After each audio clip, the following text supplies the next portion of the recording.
Merci beaucoup, chers internautes, partout vos Olandabiso, à travers DM5 TV, Kambami Bongo, apôtre Daniel Mungongo, et puis à travers l'émission Nzambe Abatata, émission Nzambe Abatata, et émission Tolobelaka.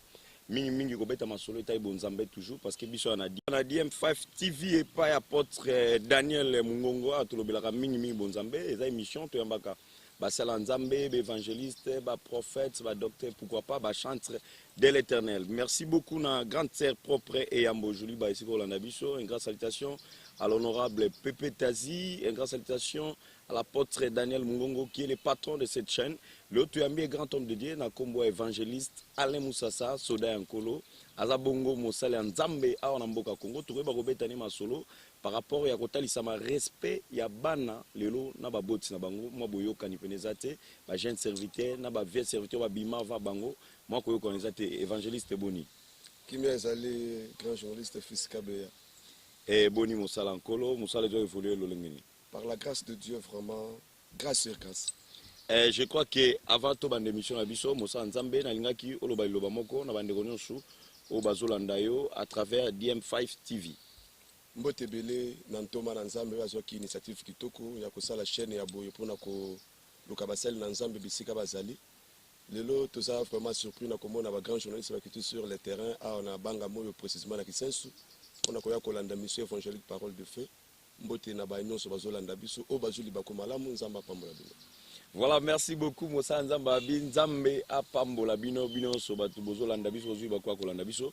L'homme de Dieu to betali solo par rapport à respect lelo ba jeune serviteur na ba papa o ba bima avant bino na musala Nzambe moi boyoka ni penezate na ebité bozowela nini soit ezaka kakowela ki leadership to ezaka mupepe moko asigeye lelo.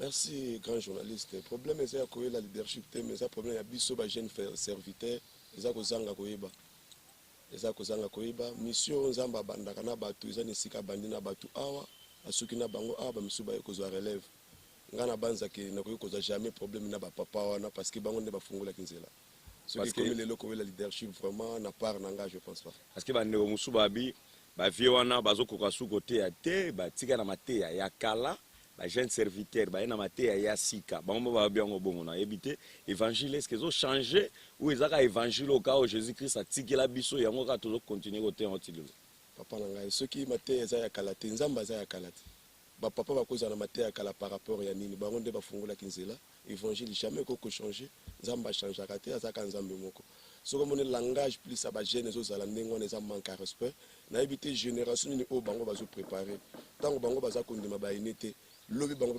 bakondima mate donc biso toza lelo ezana ba papa na bapesaki biso elengi ya kosambela bapesaki biso elengi ya bonzambe yango tozosala tolandaka lokolo na bango tokolo bateki bango bateya mateya kala to bayebi koteya te biso toleki bango vraiment eza vraiment na sens te soko moni moto tenir ba langage ya bongo assez apengwi soit aza appelé de Dieu te moko azoloba pe bongo na kati maloba te évangéliste ndo lobi c'est kaza appelé de Dieu te moko abi aleki na nzela amoni vie moko serviteur akala papa wa ye place à sambela parce qu'akenda de ko continuer ministère na quelque part abi père azoteya na moni bakwei te azo sambela batu bazo kweya te nga tuni batu bandimake babikaki fo bakweya kaka bendeni abite fo batu bakweya nga so na sambeli pona batu fo bakweya ndabo Fredo na komi kuna debeki na ndako on a télémisaki ba toujours na campagne bongo zo kate alobi bien que ya koisaka c'est que Saint-Esprit ndaza kati na ya koisaka te mais yenda koisaka c'est que tindika ka bango na maboko ou soit tata na numéro akenda ko lukela bango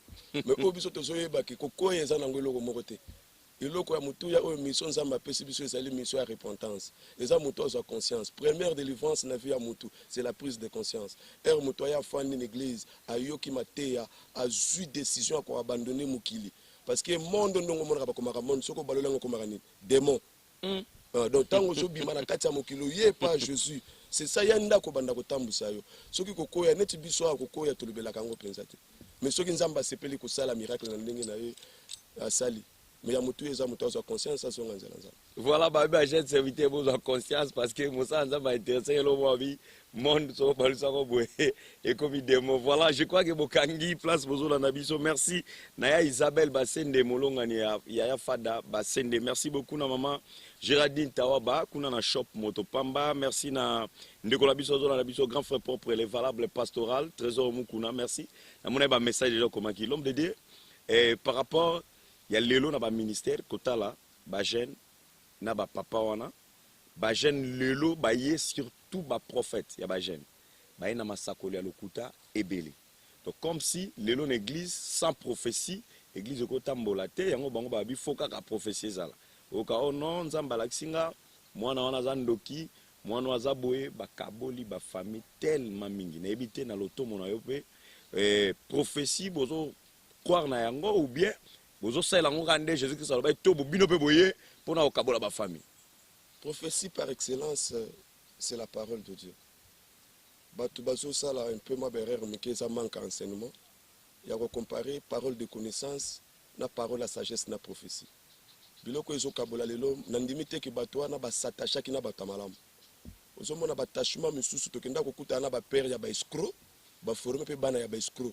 Ba businessman ba mianconiste batu bakoti na manki na église donc biloko wana eza ko édifier batu na eloko mon côté peuple de Dieu balonga na kati ya distraction to landa vraie parole to komi na temps de la fin Jésus revient bientôt message ya solo ezali message ya repentance batu ba se repentir baye kama na Mungu te baye kama na ba prophétie te mais bato sa maloba na Nzambe pour Yesu azoya kalate lelo net na kati hotel l'homme de Dieu lobi Yesu azoya kala mingi te bobongola da mitema parce que to loba ki yango émission to bongola na biso nyonso to sangani nde mosanza mabi bote ko finga biso na émission bobi tozo kotela basala Nzambe ba papa na okere to tambola nde mosanza mabi ko respecter bango ko tambola toujours soki to buki bango lobi biso to koma ba papa ba ocha biso wapi.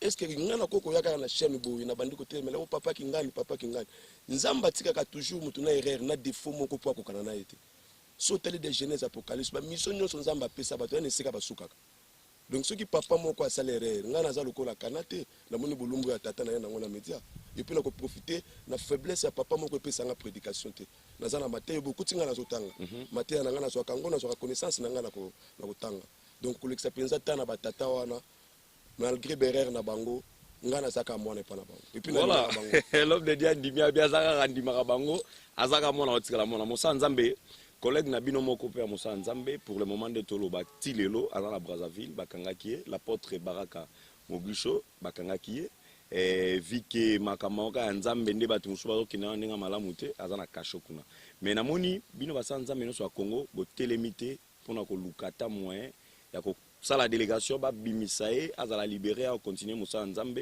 aussi qui est que peut-être bino va sans comprendre que peut-être à ça là on a ninga mabe et on va livrer à zane bon on a nous bino va solliciter venir. Vous savez le connaissant to bandango ne bandeli to bandana bonzambe ebele surtout tant to zakana ko zanga boye sérieux za la kebele bonzambe pe za la kebele mais er su konzamba bandi ko lever mutu mwa muke kipidité loko so mbongo er côté la rabiso berero wana nde lelo to se retrouvera na kacha passe. Mais er makambo comme la rabiso tozala wana te po bato ba se sensibiliser ba ya ko bimisa biso to balanda biso te tozaka wana pona ko zonga sa conscience ya kina tambola ki mabe peut-être nzambe na zonga sanga na nzela peut-être on to koloba na place ko luka ba polémique bosa ça va boile polémique ba ça nzambe nzamba ibinenga te ka basali na ye yemo ko ibinenga mitambu saka yango ya se retrouver place wana nzamba ko sala ngulu lobby abimi asali le penzambe donc et Moussa par rapport à ministère aux kamba ba programme ya etonga ba kilte za journée et puis pour le moment l'activité ni dans l'église et puis église sali mbula boni pour tous qui déjà vers na suka ya émission na biso toza na mission évangélique parole de feu et kamba min évangéliste Alain Moussa Sawa azali boso etando ki na bino mission na biso lelo tozo kende 11e mois tozo kota 12e mois eza musala ya sika boye ko zwanga clip yo za na clip na oui nazali to ya ki juste pour na ko sala clip et puis 25 jours ya retraite oyo nzambe atinda ke biso pona tozala concentrer sika o tango to koti na terrain yo mon terrain za ko kauka évangile ezate ne nzamba pesa ke biso sika o vraiment na début ezala ki pasi makasi mais lelo nzamba sali biso ngolo tozo fêter une année na biso église ba programme ezaka normal 5h30 ya lundi ti samedi tozala kana présence nzambe de 5h30 à 6h mercredi na vendredi toza 17h30 ti 19h aussi c'est dimanche 9h à 12h. Et numéro no ya contact bandeko baluka ba contacter yo na WhatsApp na Facebook bakozwa lolengi. Pona bandeko na biso nyonso baninga malamu ya Facebook WhatsApp tout ça na plus 243 91 034 30 94. Toko bandela plus 243 91 034 30 94. Voilà numéro Mosala Nzambe yangwana. Je crois que elo mo Mosala Nzamba fongoli na lukana betelango c'était une mission ko ya to sala mission mobimba abete biso parcours na ye a expliquer biso tindenga yaki andenga lobi wana ndenga bandai musala awa. Mais le autre yaki juste to zwaka moi elo mukie ya ta mukie to expliquer bana Nzambe par rapport à manque à respect ya babana envers ba papa. Mosala Nzambe to pesio merci ndengo ndimaki ko disposer tana yo pour to amona émission. Vous êtes vraiment gentil. Nous sommes des jeunes serviteurs, nous sommes des Rolandanga, tout ce qui est biloba loba. Oh, tous les gens qui sont buka, tous les bana, tous les respect na papa, bisolu bitu kozala ba papa. Attachement malamu, ya rite pas na omi yango sala ka comprendre que sa femme veut éviter. Mais na kata tolo na sala comme Moïse, azo mana Aaron. Moïse sa image à parole, le cause na liku kuma fallait Aaron zala, le col interprète.